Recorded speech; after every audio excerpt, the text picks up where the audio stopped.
अस्सलाम वालेकुम दोस्तों, साहिल ट्रिक्स में आपको खुशामदीद कहता हूँ। दोस्तों, उम्मीद करता हूँ कि आप ठीक ठाक होंगे। आज के वीडियो में सऊदी अरबिया में पेश आने वाला एक इंतहाई अफसोसनाक वाक़या आपके साथ शेयर करते चलूँ, जहाँ पे गैर मुल्की की लाश जो है वो बक्से में बंद पड़ी मिली।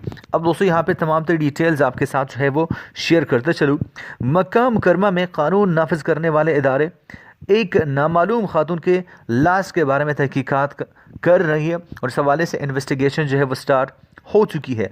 अब दोस्तों, यहाँ पे पुलिस को इत्तला मिलती है कि मशायर मुक़द्दसा में एक खातून की लाश जो है वो पड़ी मिली है। दोस्तों, जो इत्तला देने वाला बंदा था उसको एक बॉक्स जो है वो मिल जाता है मशायर मुक़द्दसा में, और जब उसी बॉक्स को लेकर एक वीराने में एक अलग सी जगह पे जाके जब उसे खोलता है तो वहाँ पे उसको मिलती है एक खातून की लाश, जिसे मारने के बाद, जिसे कत्ल करने के बाद उसकी लाश को जो है वो बक्स में बंद किया गया था। अब इन्वेस्टिगेशन के बाद बक्स में मिलने वाली खातून की लाश की शिनाख्त जो है वो हो चुकी है। अब मक्का पुलिस ने जो अनाउंसमेंट जारी किया है उसके मुताबिक मिलने वाले खातून का ताल्लुक जो है वो इंडोनेशिया से है, जिसकी उम्र 24 साल जो है वो बताई जाती है।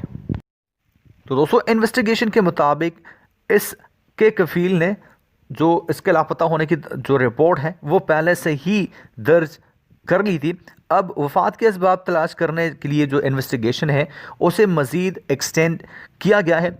अभी केस के बारे में कुछ नहीं कहा जा सकता, क्योंकि जैसे ही इन्वेस्टिगेशन आगे बढ़ेंगे इस हवाले से नए डेवलपमेंट आएंगे, तो जैसे ही वो डिटेल सामने आ जाते हैं, जो अनाउंसमेंट आ जाती है अथॉरिटीज़ की जानिब से, तो वो अनाउंसमेंट आपको इंशाल्लाह इसी चैनल पे जो है वो मिल जाएगा। तब तक के लिए चैनल को सब्सक्राइब करके नोटिफिकेशन बिल पर क्लिक करके ऑल को जो है सेलेक्ट कर लीजिए, ताकि सऊदी अरब के तमाम तरह ऑफिशियल अपडेट्स, तमाम तरह ऑफिशियल न्यूज़ आपको नोटिफिकेशन मिलती रहे।